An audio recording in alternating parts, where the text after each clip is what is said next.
विमला अपने 3 बेटों और सरकारी नौकरी करने वाली बहुओं के साथ रहती थी। वो सब बड़े ही प्यार से रहते थे। बहुएं नौकरी करती थीं तो सास घर का सारा काम संभाल लेती थी।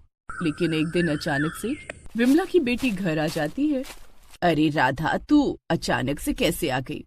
वाह, तो अब मुझे अपने ही घर में पहले नोटिस देकर आना पड़ेगा क्या माँ? अरे नहीं नहीं, मेरा वो मतलब नहीं था। बस तूने कोई फोन भी नहीं किया ना आने से पहले, बस इसीलिए। और दामाद जी कहाँ हैं? वो उन्हें कुछ काम था माँ, इसलिए वो नहीं आ पाए। अब सारी सवाल अभी पूछ लोगी या फिर मुझे आराम से बैठने भी दोगी? हाँ हाँ, आराम से बैठो, मैं चाय बना कर लाती हूँ। राधा आराम से फैलकर बैठ जाती है। फिर वो आसपास नजर घुमाकर देखती है। ये ले चाय, और बता कैसी है? मेरी छोड़ो माँ, अपनी बताओ। भाभियां नजर नहीं आ रही है? अरे अभी तो दोपहर ही है, अभी वो सब अपने अपने दफ्तर में है, शाम को वापस आती हैं। अच्छा, और तब तक घर का सारा काम तुम करती हो माँ? हाँ, और कौन करेगा। वो लोग जब शाम को आती हैं तो मेरा हाथ बटा लेती हैं, लेकिन दिन का काम तो मैं ही करती हूँ और सुबह का नाश्ता भी मैं ही बनाती हूँ। वो उन लोगों को सुबह दफ्तर जाने में देर हो जाती है ना, इसलिए। राधा ये सब सुनकर बहुत चौंक जाती है। दरअसल वो अपने पति और सास से झगड़कर मायके आई थी और अपनी माँ को अपनी भाभीयों के लिए इतना कुछ करते देखकर राधा को जलन होने लगी। वाह, यानी कि वो सब मजे करती हैं और तुम घर पर नौकरानी की तरह काम करती हो।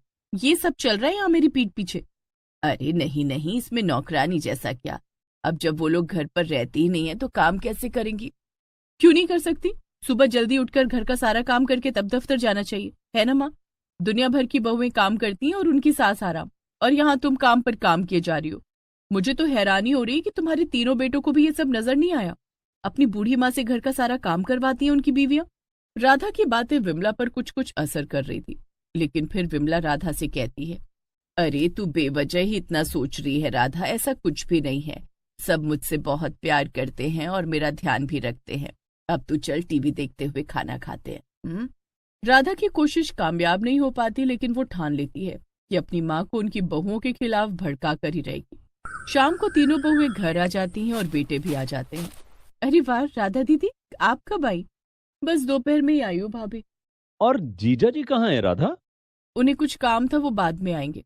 ये तो बड़ी अजीब बात है, जीजा जी तो हमेशा आपको घर छोड़ने आते ही आते हैं। लगता है कि आप लोगों को मेरा अकेला आना अच्छा नहीं लग रहा है। मैं वापस चली जाऊं क्या? अरे ये तू कैसी बातें कर रही है राधा, वो सब तो बस पूछ रहे हैं। कितनी बार पूछेंगे माँ? मैं आई हूँ, मुझसे किसी को मतलब नहीं है, बस जीजा जी कर रहे हो तब से। राधा गुस्सा होकर अपने कमरे में चली जाती है। अरे माँ, ये तो गुस्सा हो गई। कोई बात नहीं बेटा, चलो सब लोग मुंह हाथ धो लो, फिर खाना लगाते हैं। तब तक राधा का गुस्सा भी शांत हो जाएगा। तुम तो जानते हो ना कि वो कैसी है। थोड़ी देर में टेबल पर खाना लग जाता है और सब साथ में बैठकर खाना खाने लगते हैं। राधा देखती है कि कैसे उसकी माँ अपनी तीनों बहुओं के साथ हंस हंस कर काम करवा रही थी और खाना खा रही थी। राधा को ये सब देखकर बड़ा गुस्सा आ रहा था। अगले दिन सुबह जब तीनों बहुएं दफ्तर जाने के लिए तैयार होती हैं तो राधा कहती है, मीनल भाभी, मेरा ना आज आपके ही हाथ की चाय पीने का मन कर रहा है। क्या? अरे राधा दीदी, आपने अब बताया, पहले क्यों नहीं बताया? अब तो मुझे सच में बहुत देर हो रही है, मैं शाम को वापस आकर बनाती हूँ आपके लिए चाय। अरे मीनल, 2 मिनट तो लगेगा चाय चढ़ाने में, बनाकर जाओ ना। माँ जी सच में बहुत देर हो रही है, मैं शाम को पक्का बना दूंगी, अभी मैं चलती हूँ। इतना बोलकर मीनल चली जाती है, लेकिन राधा को बड़ा अपमान महसूस होता है। ये क्या तरीका है माँ? तुमने अपनी बहुओं को कुछ ज्यादा ही सर पर चढ़ा लिया है। कैसे हवा की रफ्तार से भाग गई भाभी, तुम्हारी बात का भी मान नहीं रखा। अरे मैं इतने दिनों बाद आई हूँ, एक कप चाय दे देने में इतनी देर हो जाती। खैर, मैं बोल भी किससे रही हूँ, तुम तो खुद सारे दिन नौकरानी की तरह काम करती हो, तुम्हारी थोड़ी ना चलेगी अपने घर और बहुओं पर। अब राधा की बात सीधा विमला के दिल पर जाकर लगी थी।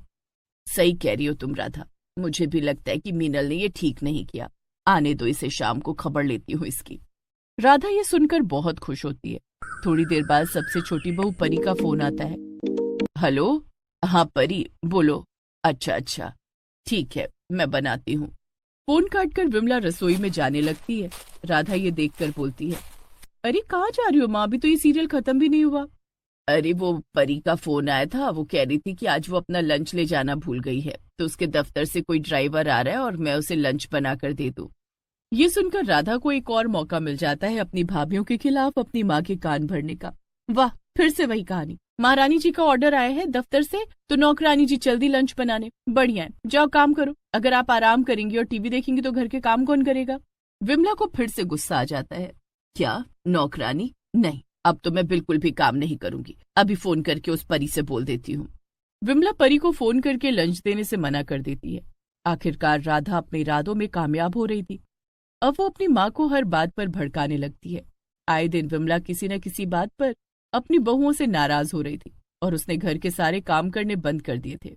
एक दिन जब बहुओं और बेटों को ऑफिस जाना था तो वो लोग देखते हैं कि चाय नाश्ता बना ही नहीं था।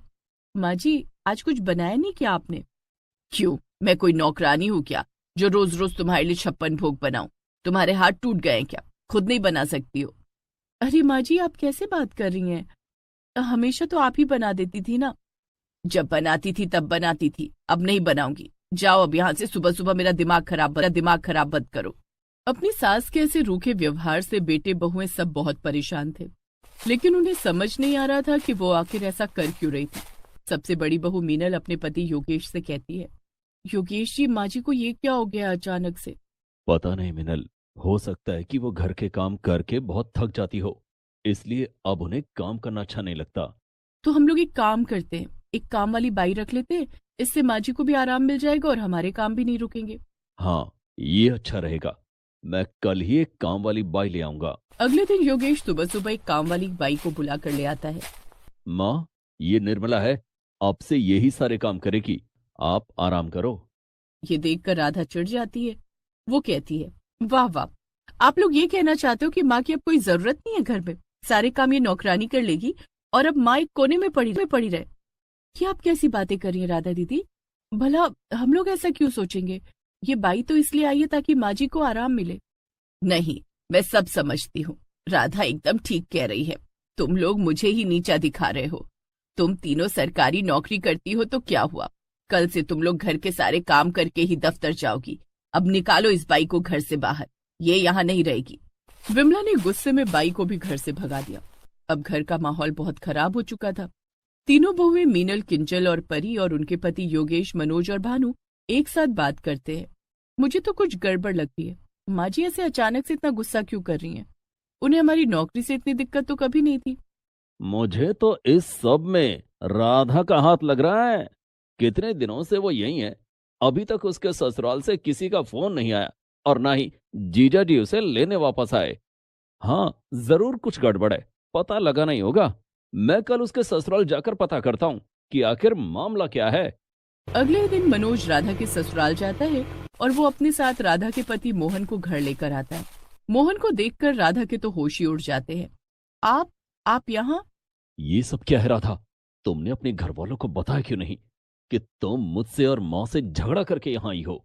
ये सुनकर तो सभी घर वालों के होश उड़ जाते हैं। क्या? लड़कर? ये मैं क्या सुन रही हूँ राधा? तुमने अब तक मुझे ये क्यों नहीं बताया? माँ, वो गलती मेरी नहीं थी माँ। अच्छा, तुम सुबह 10 बजे सोकर उठती थी और फिर उठते ही माँ से लड़ने लगती थी। शाम को तुम घूमने निकल जाती थी और देर रात में वापस आती थी। पूरे मोहल्ले की सबसे चुगलखोर औरतों से तुम्हारी दोस्ती थी और इसके बाद भी तुम कह रही हो कि तुम्हारी कोई गलती नहीं है। हे भगवान, तू ससुराल में मेरी नाक कटवा रही है राधा? शर्म नहीं आती तुझे? इतना ही नहीं माँ, ये यहाँ आकर भी वही तो कर रही थी। इतने दिनों से ये आपको आपकी ही बहुओं के खिलाफ भड़का रही थी और आप भी इसकी बातों में आ गई। विमला को फौरन अपनी गलती का एहसास हो जाता है। मुझसे सच में बहुत बड़ी भूल हो गई बच्चों, मैं इसकी बातों में आ गई। राधा, अब तुम अभी के अभी अपने ससुराल जाओ और वहां जाकर अपनी सास से माफी मांगो, और अब दोबारा तुम्हारी ऐसी शिकायत मेरे पास नहीं आनी चाहिए, वरना। नहीं माँ, कोई शिकायत नहीं आएगी। चलिए जी, घर चलते हैं। अपनी माँ को गुस्सा करते देख राधा वहां से तुरंत 9-2-11 हो जाती है। माफ करना बच्चों, मैंने तुम लोगों को कितना परेशान किया, मैं बहक गई थी। कोई बात नहीं माँ, अब तो सब ठीक है ना? बस हमारे लिए उतना ही काफी है। फिर विमला के घर में सब कुछ ठीक हो जाता है और वो लोग फिर से खुशी खुशी रहने